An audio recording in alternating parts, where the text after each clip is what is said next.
accessible, and inclusive education and training system. So for both academia and vocational training, this is a call for change. So the role of microcredential is important in this sense because it can help to address the skill gap, create a tailored learning experience, but be careful, the aim of microcredential is not to replace the traditional qualification. We also have to be careful to define my microcredential in a way that is clear for everybody, and otherwise would be a bit limiting. If we don't know what we are talking about, it would be difficult to implement, right? So let's try to give a definition of microcredential following the proposal for a council recommendation on the European approach to microcredential. They say that microcredential is a record or learning outcome acquired after a very short, small volume of learning that is anyhow assessed with the quality criteria. They are designed to provide specific knowledge, so they are focused, you know, they are not, they need to be focused because they are small. And they are portable, but can also be standalone and can be attached to a larger credential, to a larger qualification, like a master or bachelor degrees. And the quality assurance standards is very important. The European Commission really focus on that a lot. We said this, they are really, the purpose of them is to address the skill gap and be more flexible, more adaptive compared to traditional qualification.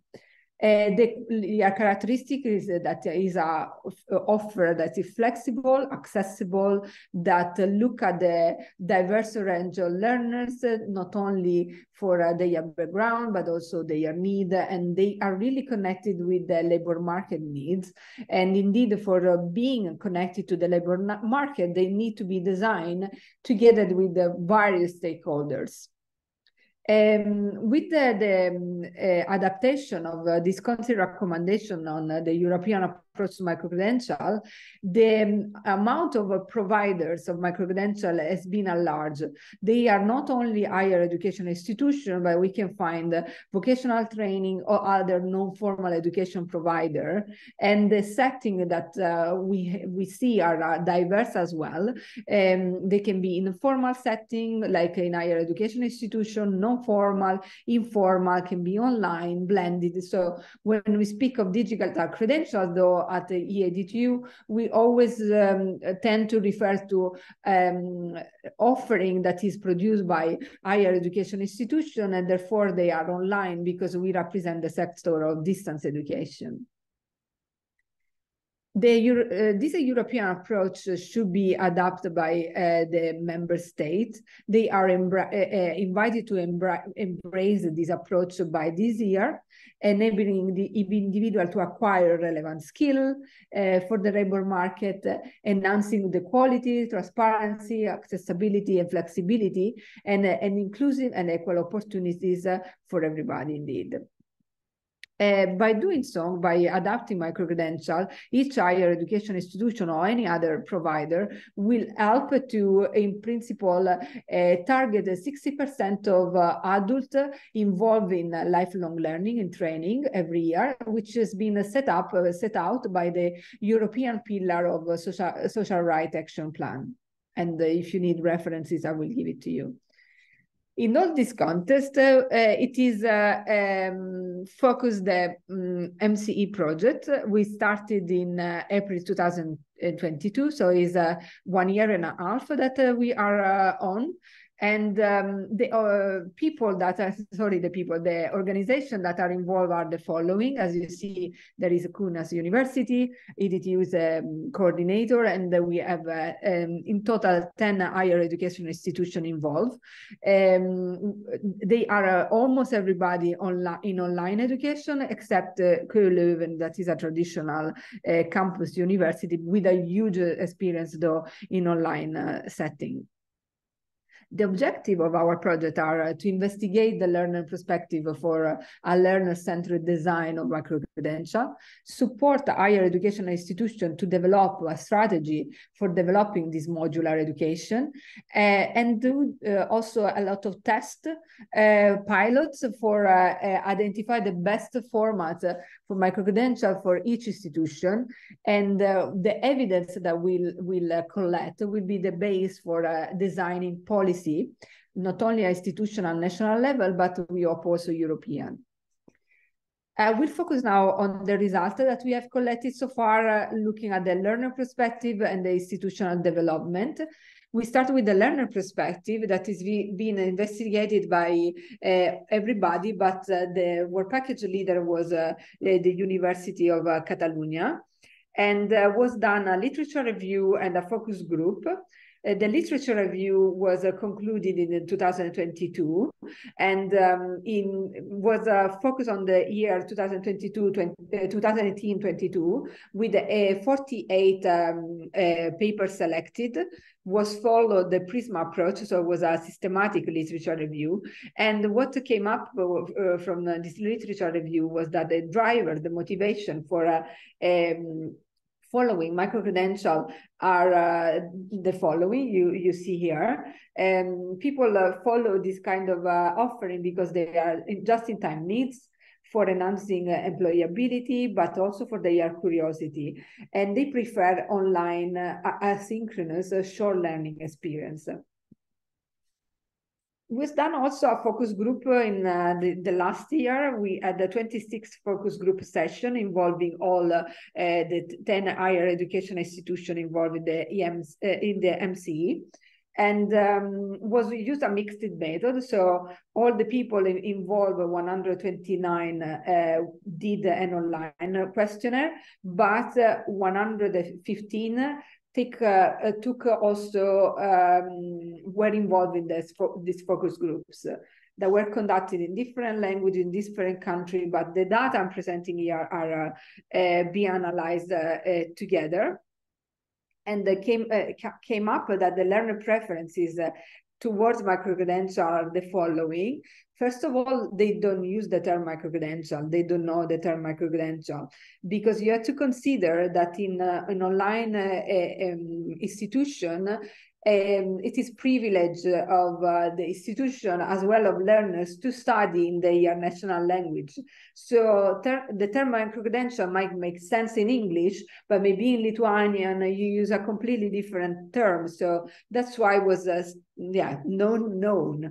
Why do they follow microcredential? For personal interest and also for growing a career. So they have a strong practical and applicable demand, and they prefer a very short experience, like 2 to 3 months, possibly during part-time dedication.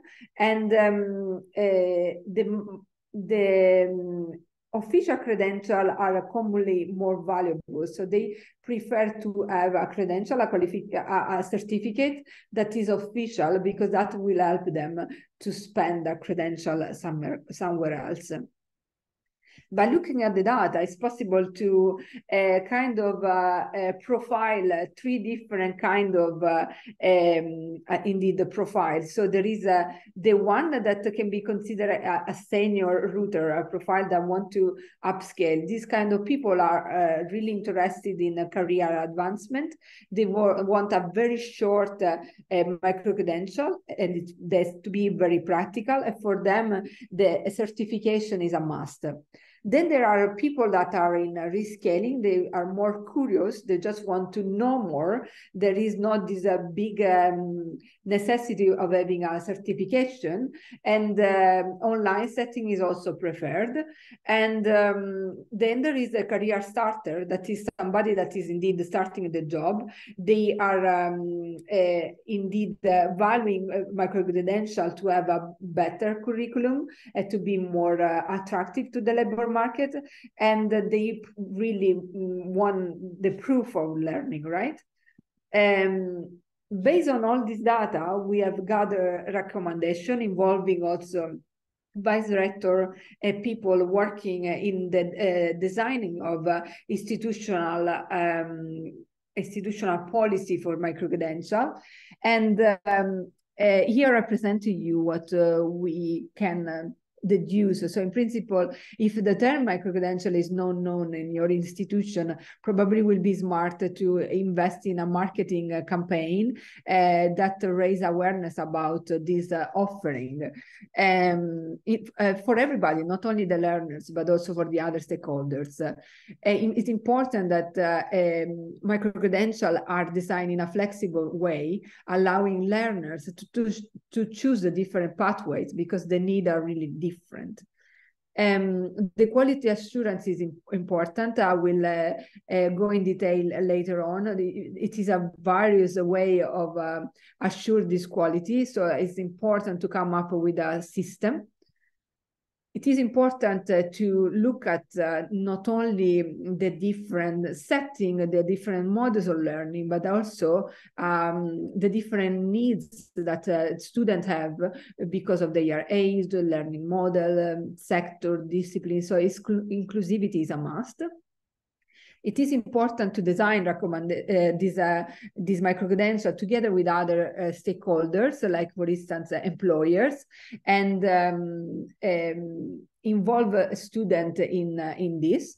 Define different business model because microcredential can be very expensive sometimes. So it is important to look at the funding model.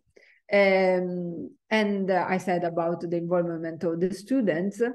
And now I go to focus more in by looking at what the literature said, what we actually can learn from the MCE project.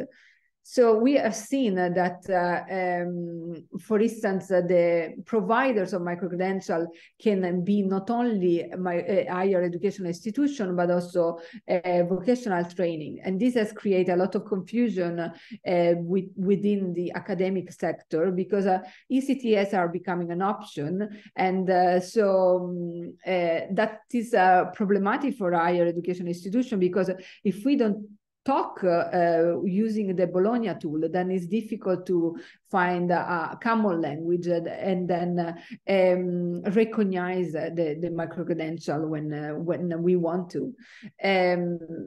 We have collected a case study in our project, specifically in 19 microcredential, and the European Commission recommends member states to adopt quality assurance mechanism. But as you see, looking at these 19 cases, we have 13 that have a formal institutional validation, 4 that have external agency recognition, and 7 that have a joint way. So it is really important to clarify how microcredentials are evaluated and maybe come up with a common system. The European Commission also recommends to not refer to ECTS, to EQF, but within the MCE project, you already can see that there is like a really melting pot of choice because the EQF level is pretty much defined.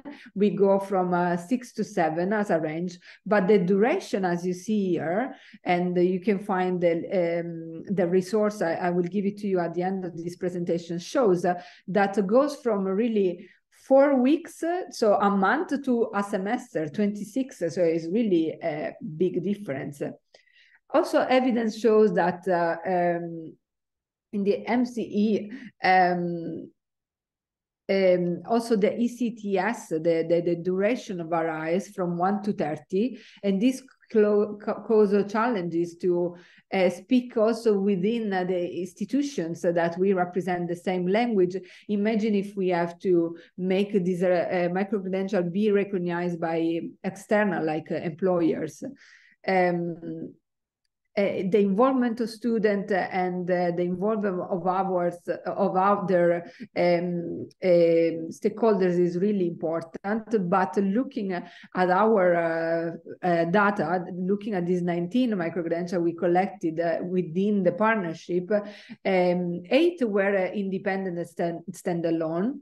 5 were stackable to a short course, and 11 were designed for being recognized in a formal degree.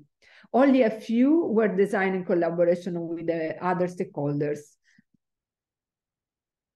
Assessment is important. Specifically, it's important to figure out if the learning objective have been achieved, and this has to be transparent, to be reporting on the micro-credential.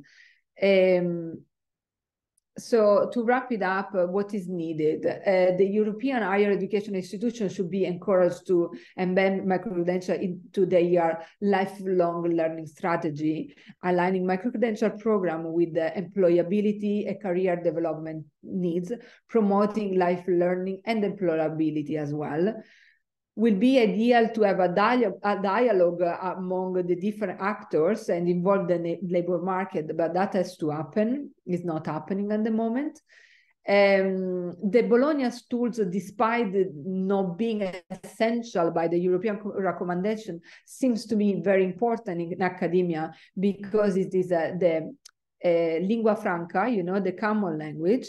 And as we have to be careful in involving other stakeholders, because, you know, if you involve sexy authorities, it's true that your micro-credential become more appealing, but then more expensive, and probably in that way you will create more inequity. So to be careful in that sense.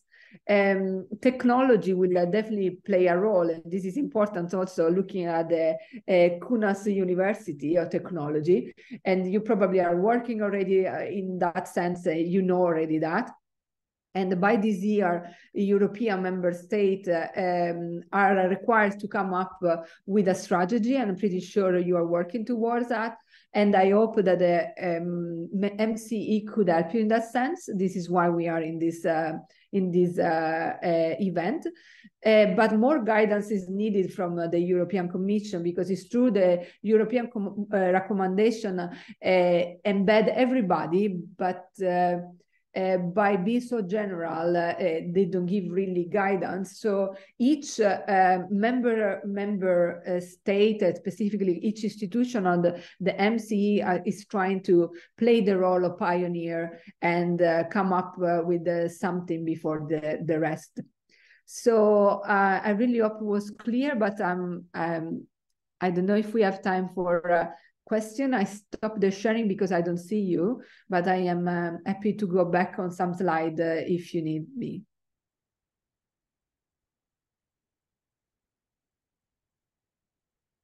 Gitis, I leave the floor to you, because if there are questions, I don't see the audience.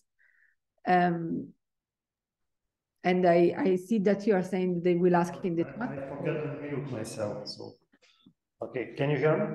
Yes, perfectly, thank you. Okay. So time for questions, and we definitely have time for questions. And I wonder if someone from online participants would like to ask anything. I commented in the chat that you can post questions in. Yeah, there is a question online, and sorry, I didn't show the last slide. Okay. But I will post here all the detail on where you can find more information. Is somebody from, sorry, I lost the Zoom link. I'm coming. Can you hear me? Yes. Yeah? I'm just making a mess with my screen, just coming back there. I'm here. So I'm going to respond in the chat to Renata. So you can go on the MCE. I'm going to post it here. I'm coming here.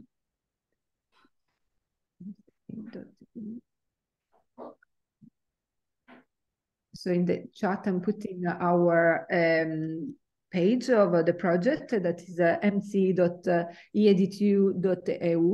And in the outcome, you find all the deliverable reports that I refer to. And I think I can also give the presentation to Gitis and make a slide share for you to go back to it if it's needed. Okay, great. So there is how Karim. can we issue micro-credentials, Karim is asking. That can be recognized by employers if we have developed an upscaling non-formal training.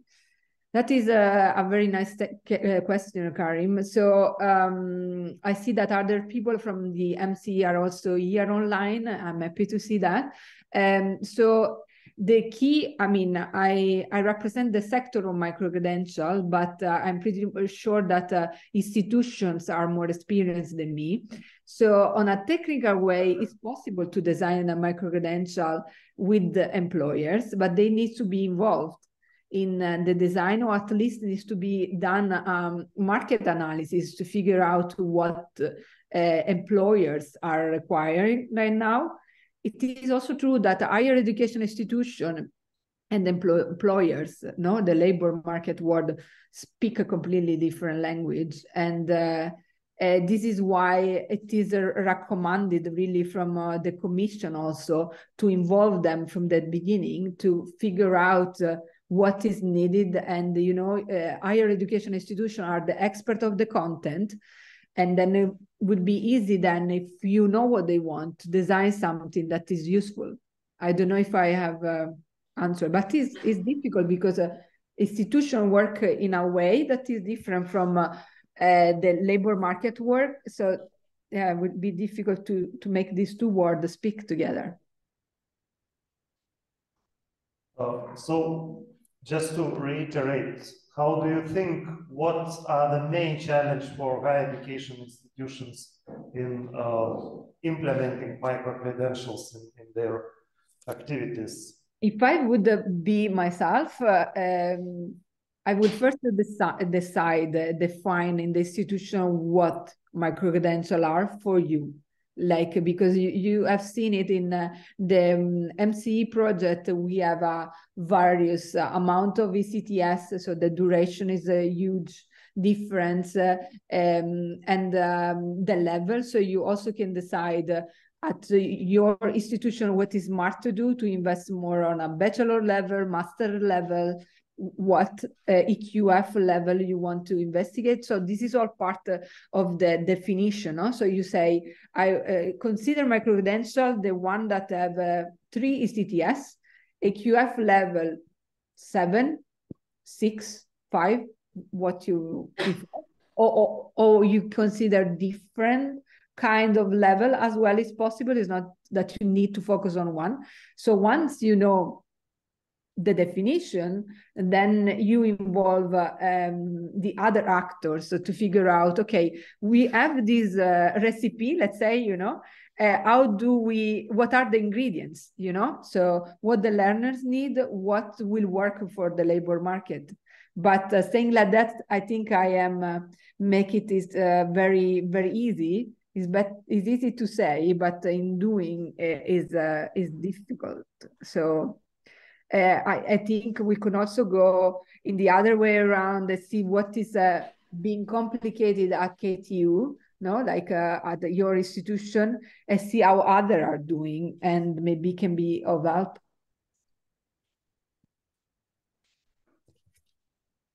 Thank you, Chair. Yeah, it's not a question, but maybe to add a case to the what micro-credential is doing. Thank you very much for the presentation, because I can actually see everything my university is doing. It's actually, I can find back the information in your slides. So at the VUB, Vrije University Brussels, we started the micro-credential this academic year. And so one of my courses is actually now a micro-credential course. So you have different options, existing course or adapted course or new courses. So you can actually apply for different options. And of course, one of the way to have a micro-credential course is based on the existing course. My course started this year, is called the e-learning environment. And it's a course for the master level, but it's also a course, of course, very close to the job market and what need in the market. So that means besides the regular master students, everyone, anywhere, they can take this course as a micro-credential from government, from company, or from any other country. So they can take this and they will get a credit of 60 CTS. So in that sense, you have the official recognition because it's a recognized course.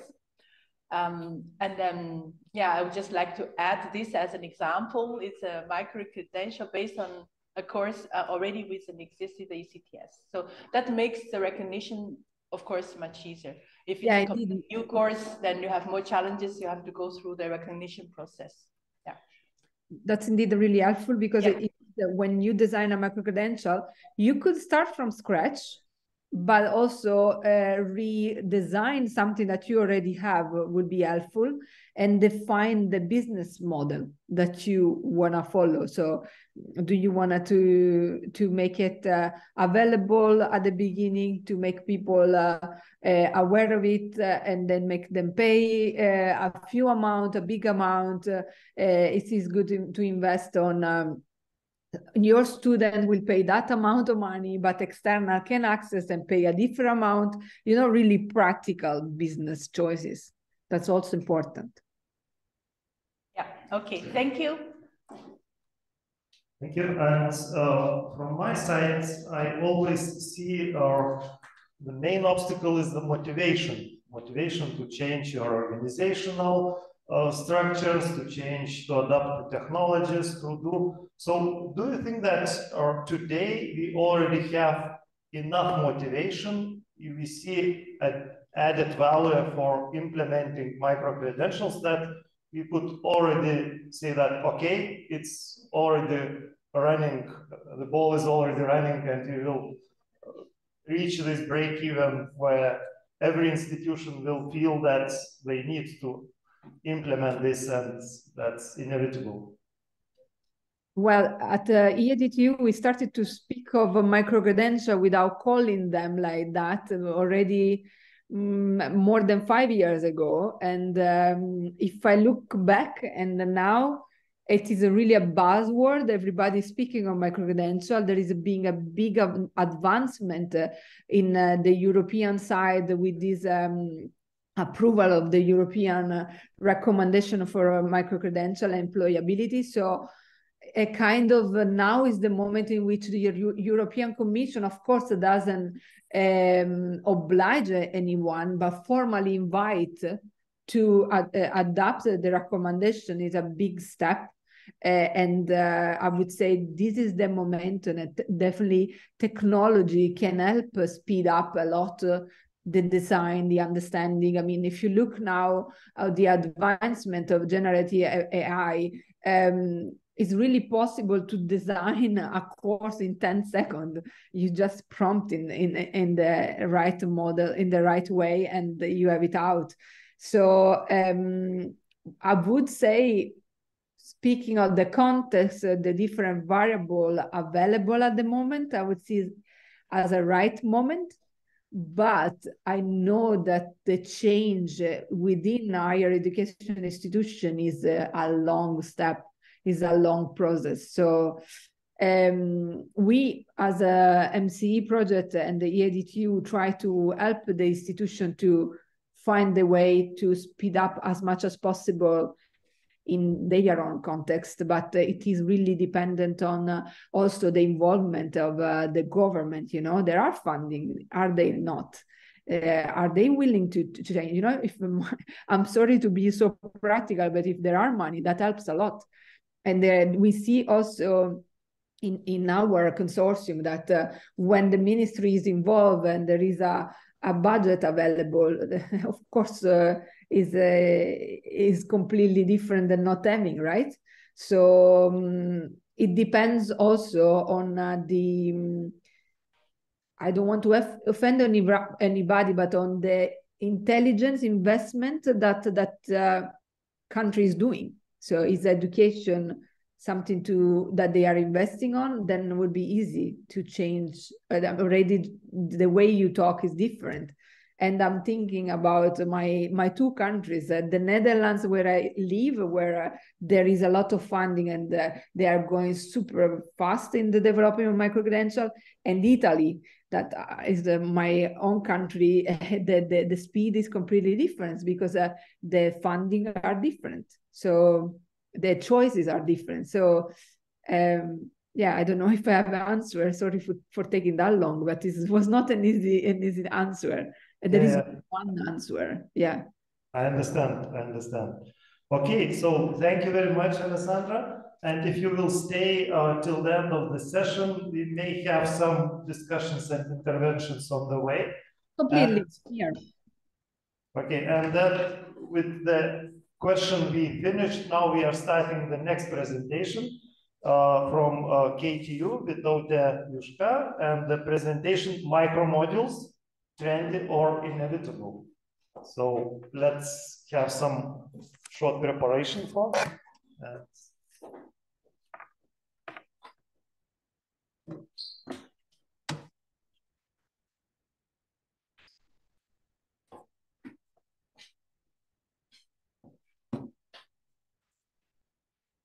Hello everyone, my name is ALTA'23 from Kaunas University of Technology, and for the last year, myself with the group, we were working on the micromodules and their implementation.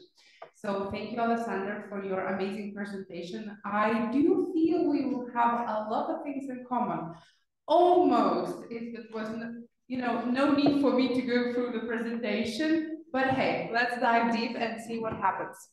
So the presentation is called Micromodules, Trendy or Inevitable.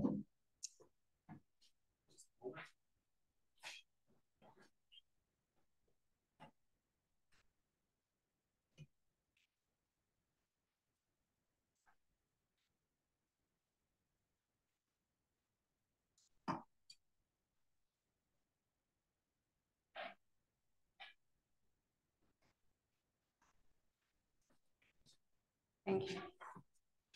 And I'd like to share our experience here at Kaunas University of Technology, what we were doing for the last year. It was a year of brainstorming, a year of trying to understand what is a micromodule, what is the value of it, how we deal with it, how we understand it, what are the criteria in order for us to have it, what assistance is needed for the lecturers that are actually preparing and developing the micromodules.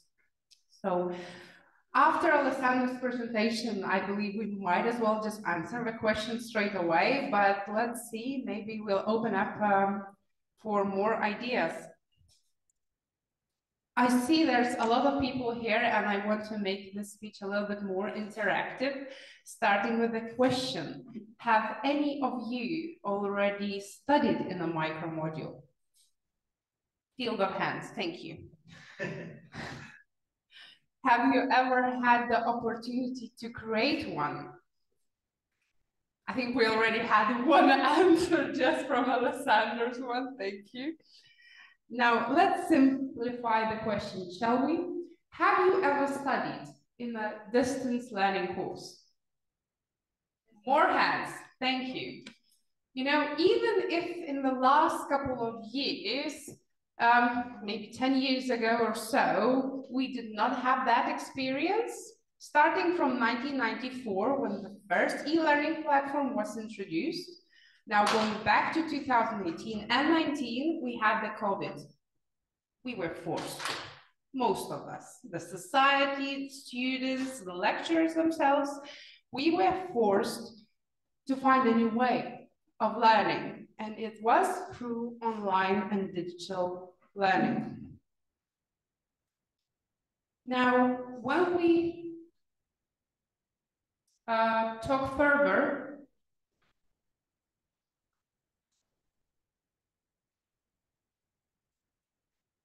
we need to speak about the definitions. As Alessandra said, there's a problem with unified definition, and there's none. But when we talk about the micromodel here at Kaunas University of Technology, we understand it as a short, focused, flexible, and often small-paced directed learning course, which is aiming to provide specific and transferable knowledge and help learners to fill the knowledge gaps. Now, talking about the micromodule definition, the next one that goes hand in hand is the microcredential. Again, there is no unified definition. but we understand it as a completion, that the completion of micromodel leads to micro-credential, and they can be accumulated, merged, grouped, build up as micro-credentials are stakeable. It comes with an e-seal and belongs to the learner. So it's digital credential. It can be held in the individual digital wallet, otherwise competence passport. You can get it through Europass and just download it to the wallet. Now, to understand the micromodels, we need to talk about the key features. So we emphasize the targeted and specific content. So it's,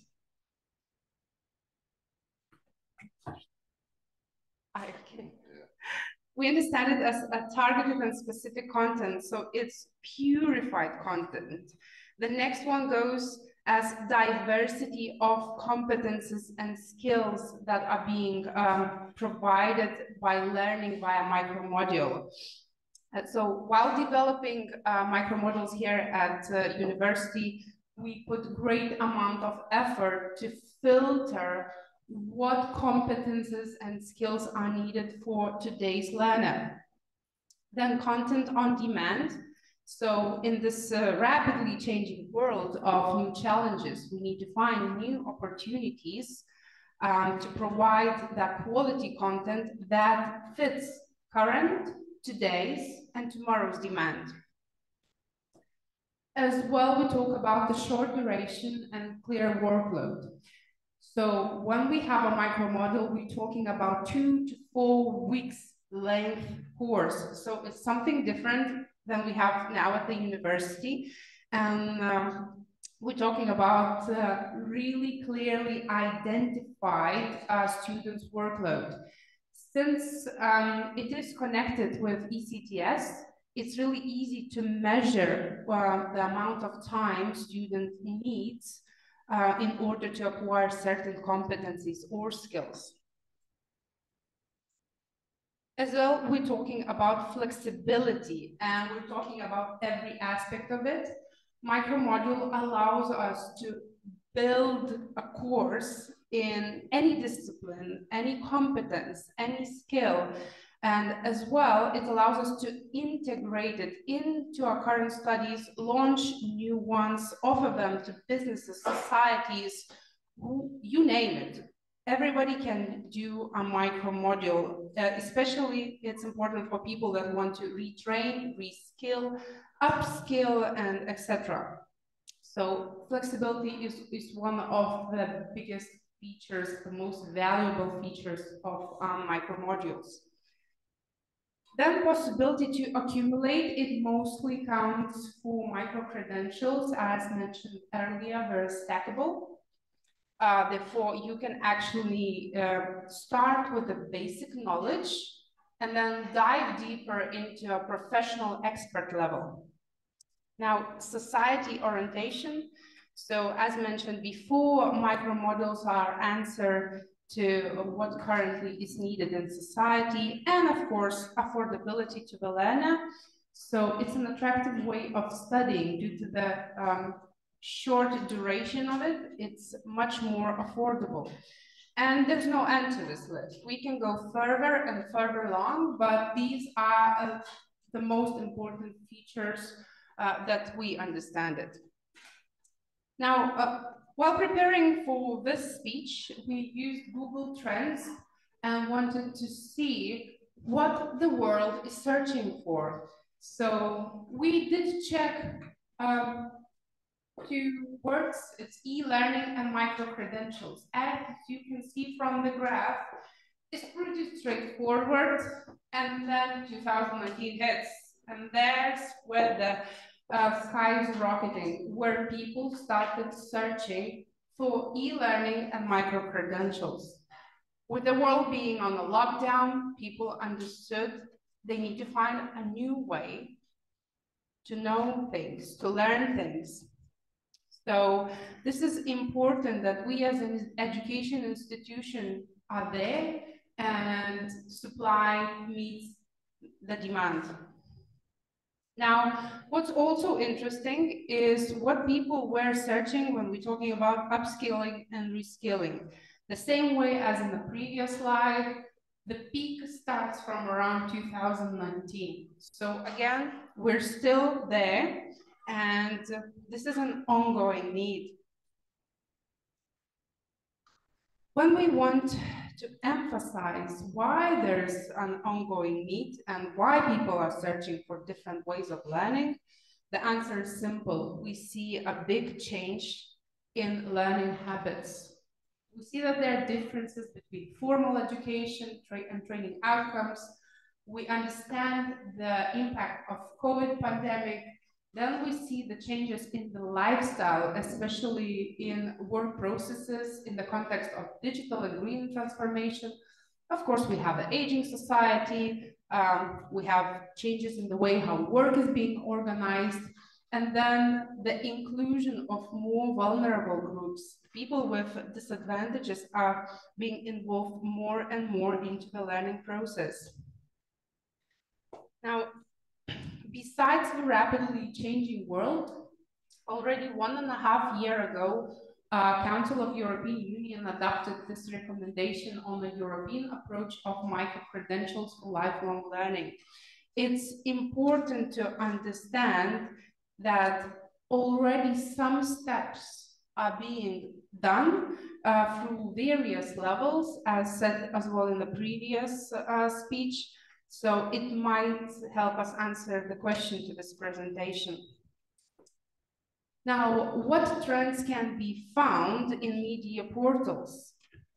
Now, Forbes, in an article with a really catchy name, Small but Mighty, indicates 3 most important advantages why micromodules are attractive to the learners. So let's start with the first one. It's easily scalable and cost-effective learning system. Then there's personalized on-demand training, where we don't have curricula that fits us all. We're talking about learner-centered learning and aligning employers' needs with learners' careers, aspirations. So if you were to read this article from 2021, you'd find that it's not only universities talking about the micromodels, it's businesses, it's societies talking about it. They already understood the need and opportunities for the labor market.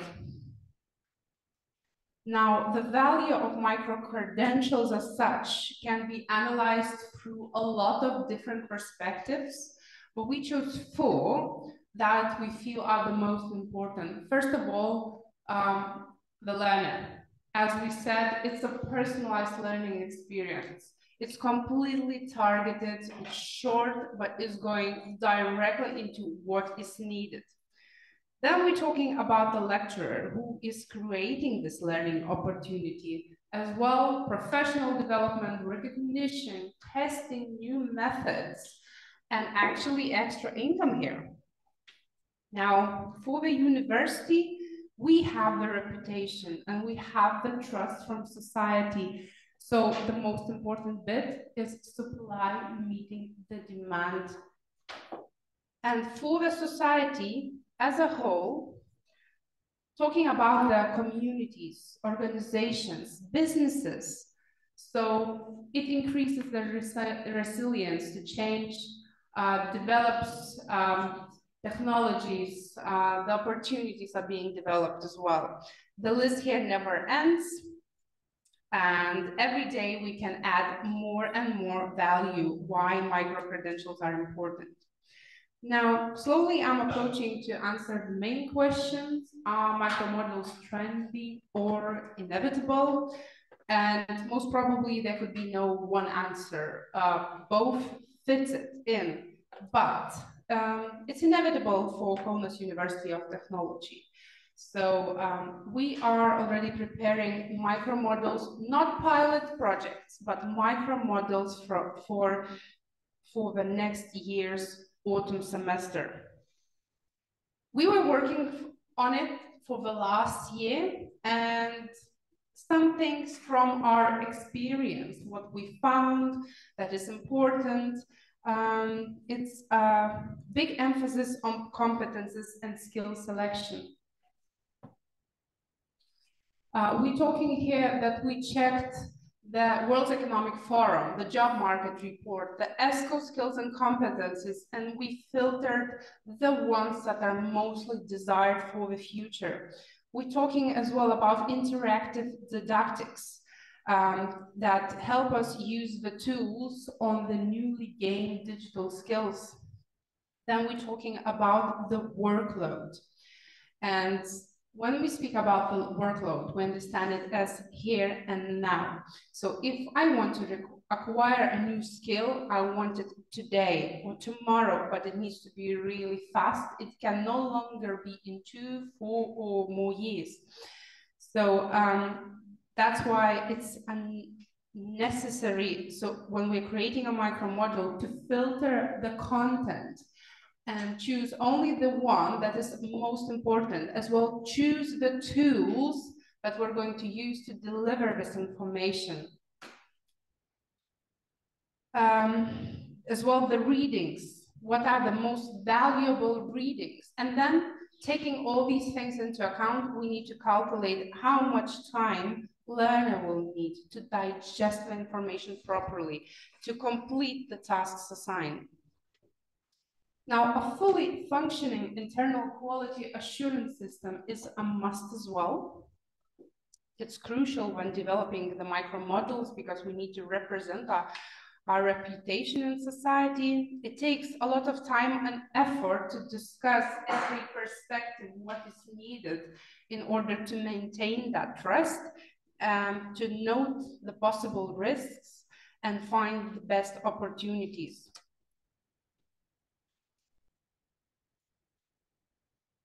Something got stuck. So infrastructure and resources, as well adding the help to the lecturer who's developing the micro model. We're talking about infrastructure not as a physical space or location, but about connecting the physical opportunities together with digital solutions in order to create the possible learning experience for the learner. And the last but not the least is recognition. It's the biggest question remaining in the whole Europe, as we still do not have an even understanding and recognition system, but the steps are being done along the way. So hopefully soon enough, there will be a system set up for recognize everything evenly. And that's the end of the presentation. I hope it explains or tells you that it's actually inevitable in today's world. Thank you. Don't switch off your microphone. We have questions. Sorry.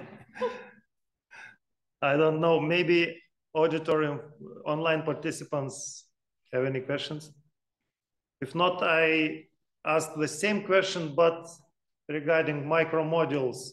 What are the main challenges for our university teachers in developing micro modules?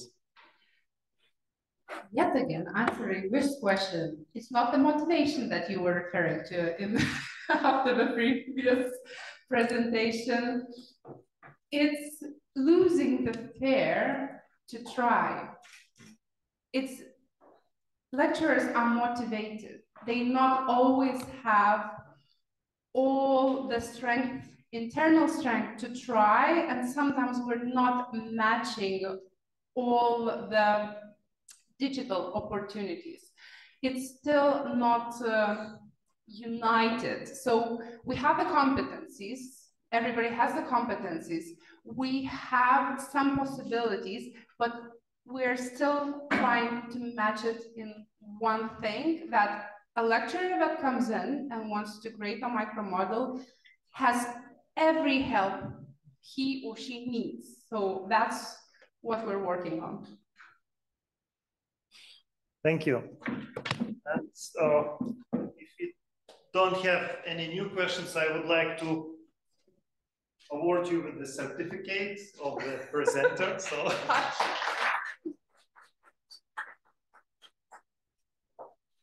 And before coming to the next speaker, I would like to extend a bit the subject we were discussing in the previous two presentations, and to show a few slides. And also, I forgot at the beginning to tell that this session is co-organized, and it's like a prelude to our workshop in MC project. So we will have a separate workshop involving our teachers, developers of micro modules, and some decision makers in university. So, and now I would like to give a short example of ACU approach on micro credentials. And of course, we already discussed about the micro credentials terminology. It was involved in both presentations. What we are building in the ACU project, we have developed some recommendations, some guidelines, some studies, and our primary actions in this European Universities Alliance to establish mechanisms and set in place implementation activities to engage, explore, and embed innovative design and delivery approaches and implementations of micro-credentials within ACU university ecosystem. We also issuing collection forum to explore, incubate, and appropriate, accelerate new models for micro-credentials, coordinate and intensify evolution and expansion of innovative micro-credentialing practices and competencies focused on the needs of learners and stakeholders, and also produce white papers, collaboration, and engagement activities. So those activities are within the ACU project. We also develop a competence passport with recognized micro-credentials within our DXP system. I will present in a few moments. So it stores learners' digital and micro-credentials and supports skills and competencies development for life. It ensures proof of learning outcomes related to ACU learning opportunities that are available for the learners. So learners should own their micro-credentials. They are issued through our digital experience platform, we call it DXP, and they are sent attached to their credentials, to their email, so they can have it, and they are can save the copy to their archive. We also have the copy in the DXP platform.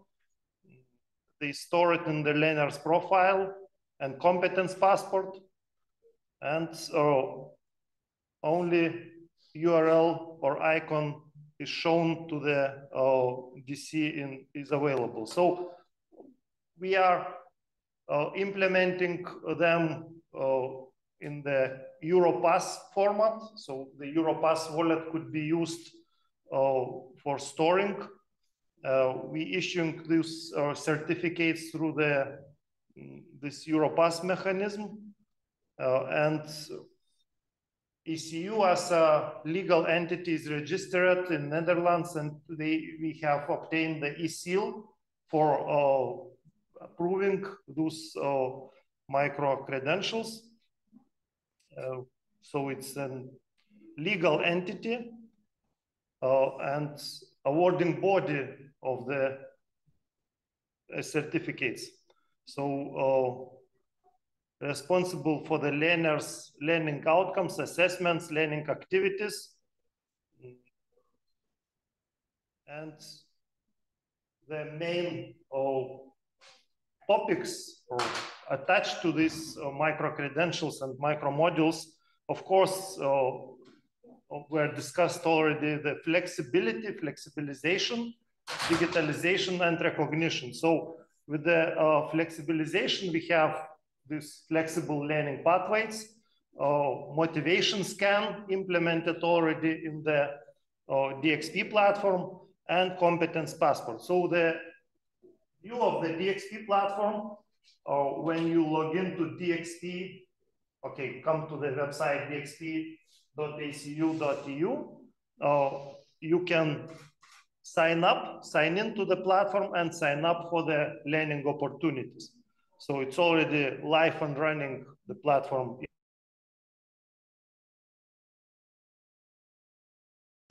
And I can select challenges or micro modules. So there are two types of learning opportunities, and we are providing to our consortium, to our ACU alliance of universities, students, learning opportunities in the form of challenges or micro modules.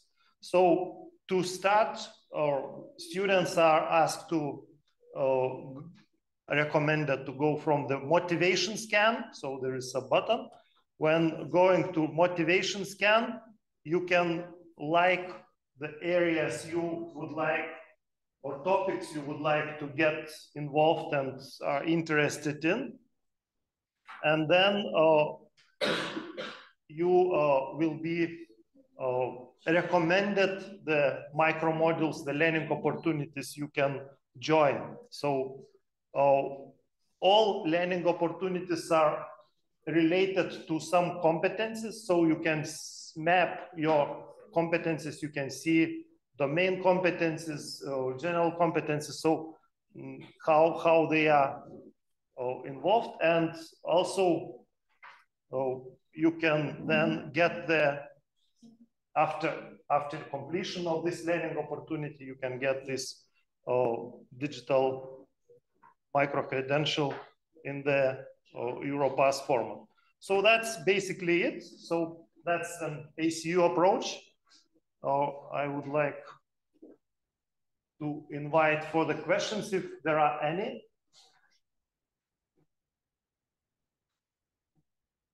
Stop sharing, maybe I will see the chat then. How can we issue micro-credentials, certificates that can be recognized by employees if we, so it's probably the old question, okay.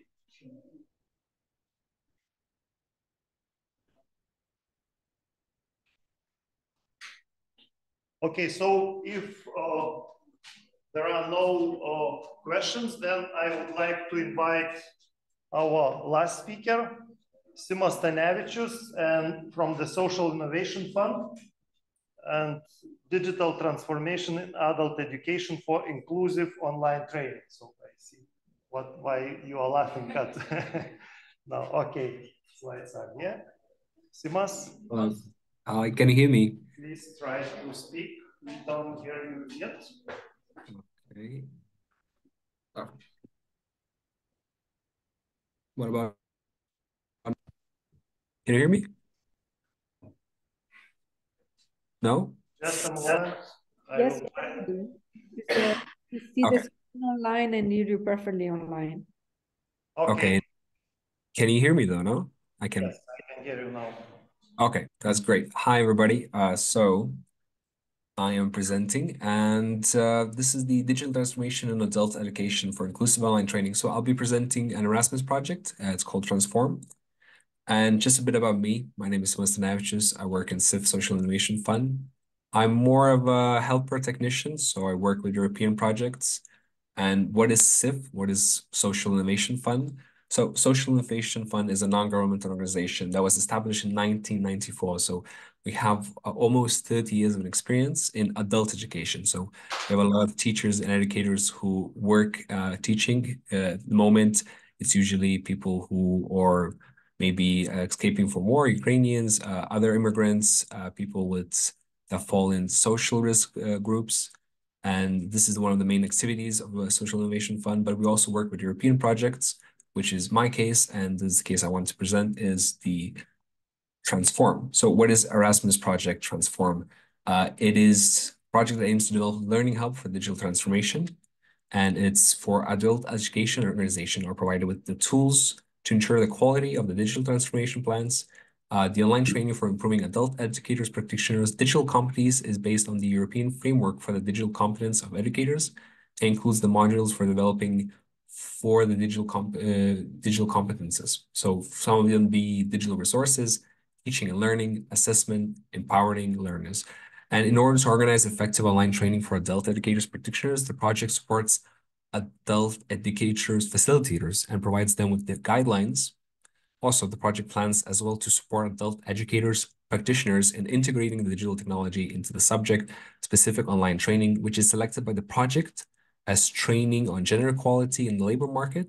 By producing this subject-specific short online course, the project seeks to achieve two main purposes: to provide the adult educators with a good sample of digital transform training for delivery to adult learners, and to empower the learners facing gender discrimination barrier for better inclusion to the labor market and society, and motivate them to take part in digital education. Now, the objectives is to support resilience and building capacity of adult education organizations and their educational staff for implementing the digital transformation to high quality, inclusive online training, developing adult educators, practitioners, digital competence, and assessing the adult educators' digital competence with the possibility to provide micro-credentials.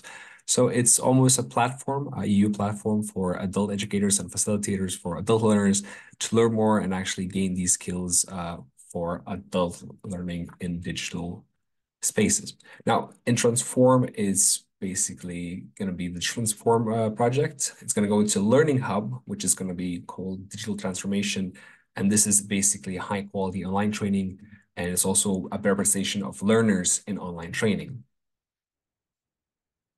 Now, who can participate in this project? It's mainly aimed for adult education organizations and adult educators practitioners, also for adult educator facilitators and adult learners, as I mentioned before. Now, Transform is a product of collaboration between international organizations. So the primary project is to improve digital education in ways outlined in the EU Digital Education Action Plan.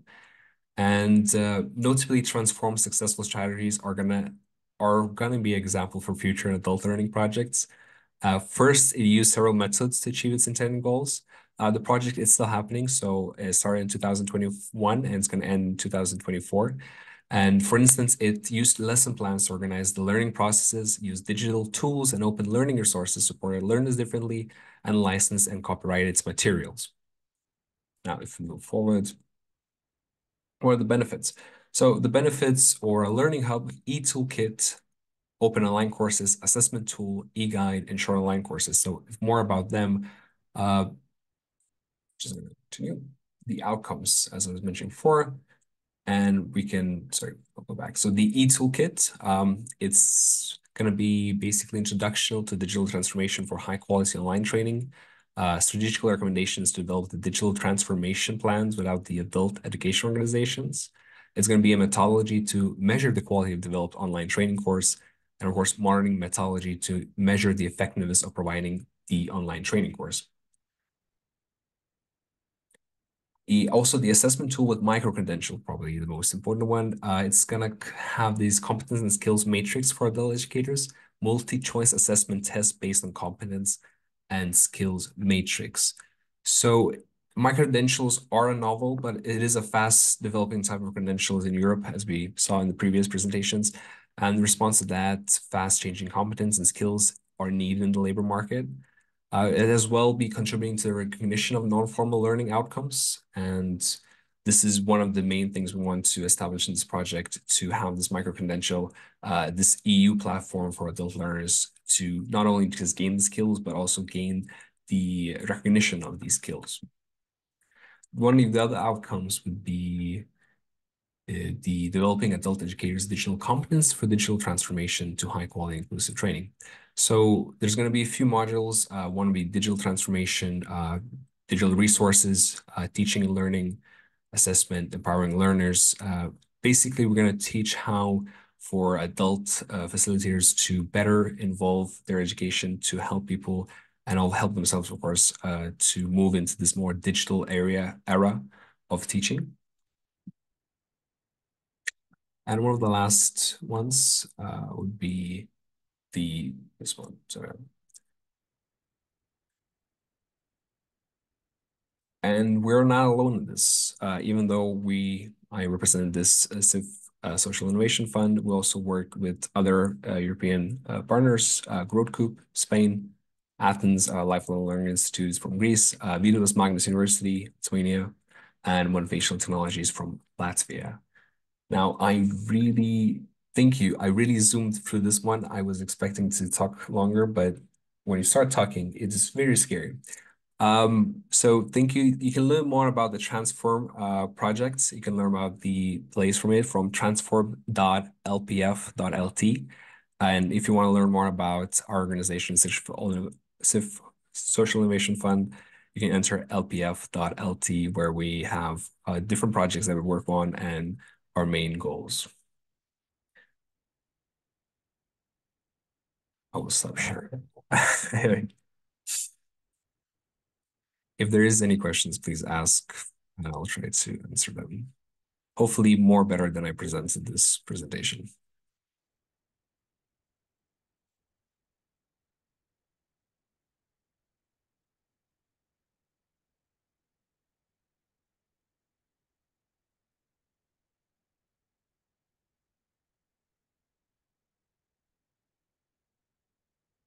I think Alessandra.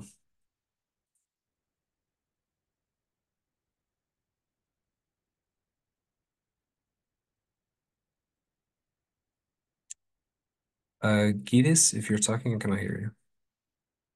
Okay, can you hear me now? Okay. Yes, yes.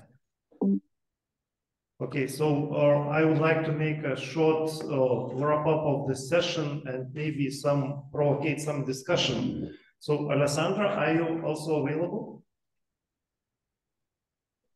Yes, I am, and I already said to... Okay, I will add you to the spotlight as well. So, and I will take a seating place because it will be easier to share microphone without that.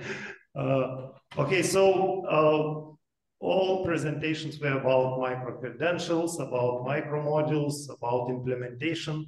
And I would like to come back to the challenges, and what are the challenges facing universities. We already discussed them here. What are the challenges for the other non-government private companies? Or so maybe Simos, you can add and say a few words. Did you facing any challenges in implementing those micro-credentials in your training program? Yes, we're still working on just having this format of more official micro-credentials. As we mentioned before, Alessandra, I think mentioned too, you can take 10 seconds and create a micro-credential. So we're kind of working on being more official, and because we have the European projects and we have the Erasmus funding and also different partners from different countries, kind of helps us to be a bit more official with our micro-credentials, but we're still a bit struggling, and we're just hoping it's going to work out for the best. We're still working on a solution. So is it technical problems or to implement this, or you have any organizational legal problems, or to meet the requirements of Europass? So what are at the moment, it's more technical problems, just how to assess this. Because we're also going to have the learning hub where we're going to have the lessons, and one of the main lessons is going to be gender equality. So we're just working on the technical problems at the moment. But from the KTU side and from the ACU Alliance, I see that we need to put quite a lot of efforts. You need to map those learning opportunities, use micro modules with the competences. So we have a special working group that takes care of the competence mapping just for every micro module, and several people are involved in a single micro module revising and mapping to the competencies, because the micro modules should be based on the competencies. So that's also a big or additional work that should be done at the institutional level, I guess. Yes? Yeah, I believe collaboration is important, especially concerning EU projects and non-governmental organizations, also universities, just to almost combine not only mindsets and technical assistance, but also just the knowledge and what we can to do together. And in the long term, you see that, okay, you are implementing this program during the Erasmus project, and after the project, you expect that those results will stay and will be alive, will be used. What is needed from the governmental side so that any funding for, I know that in Lithuania we have also this lifelong learning individual accounts entering into place. Are you also preparing for that to provide these opportunities for the lifelong learners to be able to bring some money government assigned to the training provider or your institution as a training provider? With our current project, at the moment, we would like to get about 150 participants, which 80% of them would pass this and get their micro-credentials. And of course, we're planning that 5 years after the project finishes, we still have people using this program, and we'll definitely be collaborating with other organizations to keep this learning hub and these micro-credentials alive. Okay, but are you as an organization already engaged in this lifelong learning accounts project, not project, but initiative, which the government is now starting, or you're still waiting for, you haven't heard about this? We're still waiting. We still haven't, we're just working with the project at the moment. Okay, how it is in Netherlands? Do you have any money coming from the government for the individual learning accounts, or Italy? Are you aware of that? Yeah, as you know, I will try to answer, but we represent a European association, so located in the Netherlands. So I'll try my best to know, but to tell you. So there is a movement for the digital transformation, and there is an association, let's say, I don't know if it's correct to say, that is called SURF, SURF. And there is a lot of Dutch universities that are working together, not only for micro-credential, but is going together micro-credential and the digital transformation, which makes sense also. So there are funding, they are moving, and there has been some policy paper out, but they are all in Dutch. So also for me as Italian to understand, I have to put some energy in that. The work is going, and of course is in line with the European Commission and this learning account. So they are pretty following and actually driving a bit also the changes at the European level. Okay, thank you. Do you see any other questions we need to discuss in this? Maybe we don't have much to add. As far as MCE, probably also for this question you were making related to the sustainability, I see also Renata want to collaborate. I took some contact. Would be nice to also, because we are all European funded project, to see how would be possible to create synergy also in the light of sustainability. So for my side, I'm gonna write to Simas and to Renata. I put my email there, and maybe Gitis or anybody that is listening, if you are in shy, don't want to talk now, but want to talk later, my contact is in the chat. I'm open for discussion. Just indeed, this is for me, the takeout. Okay, so I think that we can finish this session. Thank all the speakers. Thank you for participating, for your presentations, for discussions. And let's continue to work in this, and we will have empowering workshop, a separate day for our university. So thank you, and looking forward to see you again. See you. Thank you a lot, and Dangole also was a fantastic organization. Looks really all. Okay, I'll give my best regards. They are in another session right now, so yeah, I don't see that detail. So yeah, thank you. Please do it. Okay. Bye. Bye. Bye. Bye. Bye.